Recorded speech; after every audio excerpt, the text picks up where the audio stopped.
Hey everybody, Dr. Brenda Whitehead here, host of the Prof Chat channel, where we are all about maximizing college and minimizing stress. So today's question is usually asked by students who come to my office after not doing as well as they'd like on an exam, and it is, how do I study for exams? So have you ever felt like you should just know how to study, or maybe afraid to admit that you just never learned how? As one student told me, I didn't learn basic study skills in high school, and college is kicking my butt. So if you can relate to that student and you're really struggling with how to prepare for your exams, you are not alone. Take heart and remember that we all have to start somewhere. It's all about learning, practicing, and refusing to give up. To help you on that road, here are 5 mistakes I have seen students make when it comes to studying and some ways to level up our study game. So, mistake number 1, studying for the wrong test. Now, I don't mean studying your history notes when you have an organic chemistry exam coming up. What I mean here is studying for every exam, regardless of what type of exam it is, in the same way. Generally, there are 3 forms of exam assessment items. Multiple choice, matching, and true false items are kind of one group. These tap what is called recognition memory. Basically, you just have to pick out the correct answer from a defined list of options and you're good to go. These are the easiest, and you can usually be pretty successful on these as long as you've been coming to class, taking notes, keeping up with the reading. You can usually do pretty well. The next type and level of understanding are items that ask you to fill in the blank, list things off, write a short answer like a definition. These tap what is called recall memory. And to be successful on these, you really have to have taken some time to commit those key concepts or definitions to memory. So think of this like those flashcards that maybe you use for your spelling tests in grade school. The next type or level are those essay items. I know these are our favorites, right? So these might be short essays where you're maybe writing a paragraph or two, or these could be those long form essay exams, like what you might need a blue book for. These types of items assess conceptual understanding, and they require a much deeper level of comprehension of the material than you needed for those recognition or recall types of items. That means you need to do more than just reading the textbook or putting together some flashcards. If you know that your upcoming exam has a significant essay component, you should be studying differently than you would if your exam is all multiple choice. Now, if you are not sure what your exam will look like, make sure to ask your professor. No, they won't tell you what's on the exam, but they will tell you what types of items you can expect so that you can prepare. So how do you study differently for those different types of items? This brings us to mistake number 2, which is studying passively. The more in-depth the level of understanding needs to be for the exam, the more actively you need to study. What does this mean, active versus passive studying? Passive studying is doing things like going back through the textbook, flipping through the pages, looking at the bold words, maybe some images. Maybe you're going back through your notes and you're looking at it, everything's looking familiar. Maybe you're scrolling back through the PowerPoint slides from class and kind of looking through everything, refreshing your memory. In all of these sorts of passive studying approaches, you are looking back over the material that you need to learn. It's going in your eyes, but you're not really thinking about it. Thinking about it brings us into active studying. Active studying requires much more mental effort, or what is called effortful processing, where basically you are putting your brain through a mental workout. Think active memorization.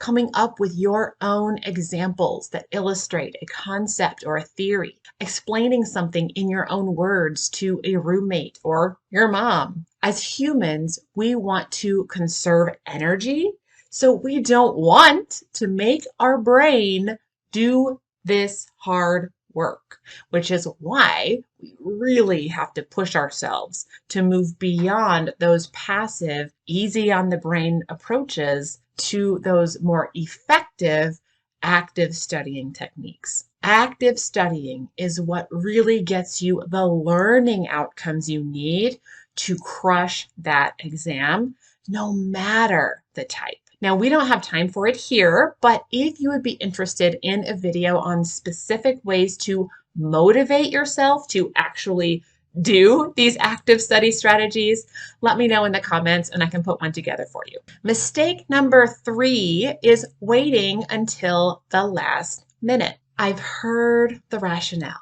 I'm going to wait until right before the exam to study so that everything is fresh in my mind. This approach usually leads to what's called cramming. You've heard of it before. This is where you're trying to remember and review all of the content from a course in the period of a few hours. When I talk to students who take this approach, they feel, first, completely overwhelmed, like drinking from a fire hose overwhelmed. They also feel stress to the max. They're thinking, how am I ever going to learn this in time? Third, sometimes they feel mad at the prof. How could she possibly expect us to learn all of this? This is impossible.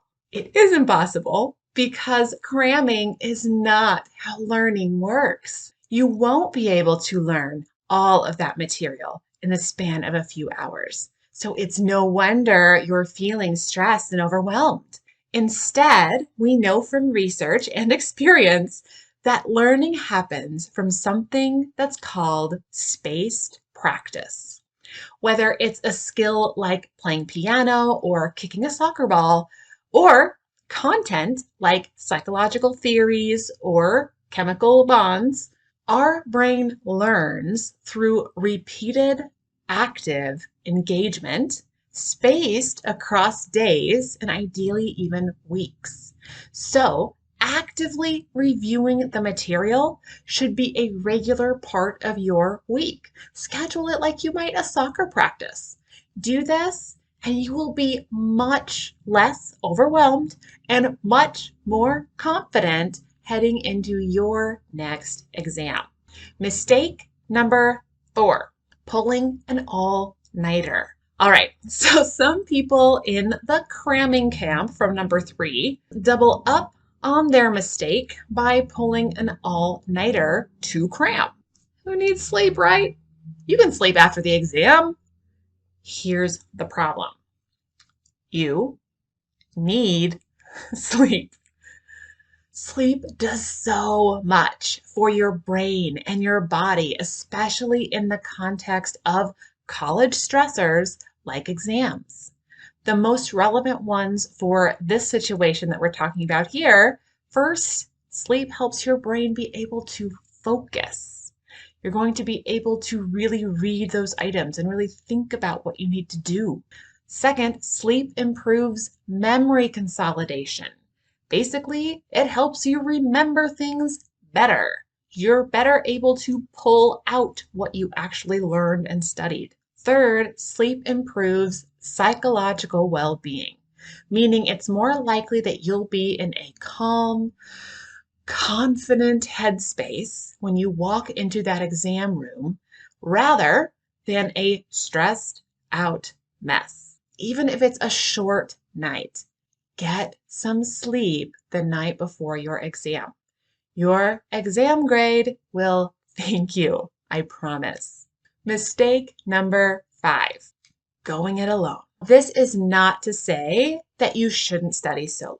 The mistake is in only studying alone. This is because there are so many benefits to a group study experience. Here are a few.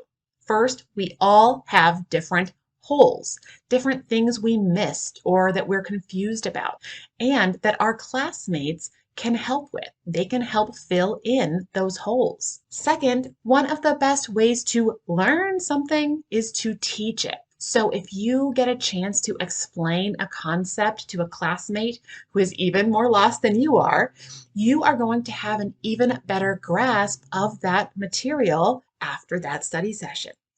Third, social support is huge. You are all up against the same challenge, that exam, and you are facing it together. Just knowing that you are not alone can go a long way to lower your stress levels and boost your confidence going into that exam. So whether it's a formal study group or a, hey, do you want to review after class today? Try to find a way to study with others. So there you have it. If you have found yourself making some of these mistakes, see if you can pick just one thing to change right now, and then build from there. It takes time to change habits, and it's going to be really hard to change everything at once. Have patience with yourself and just commit to keep growing. Thank you so much for watching. If you'd like more exam-related tips, be sure to check out my other videos on this topic, and I will see y'all next time.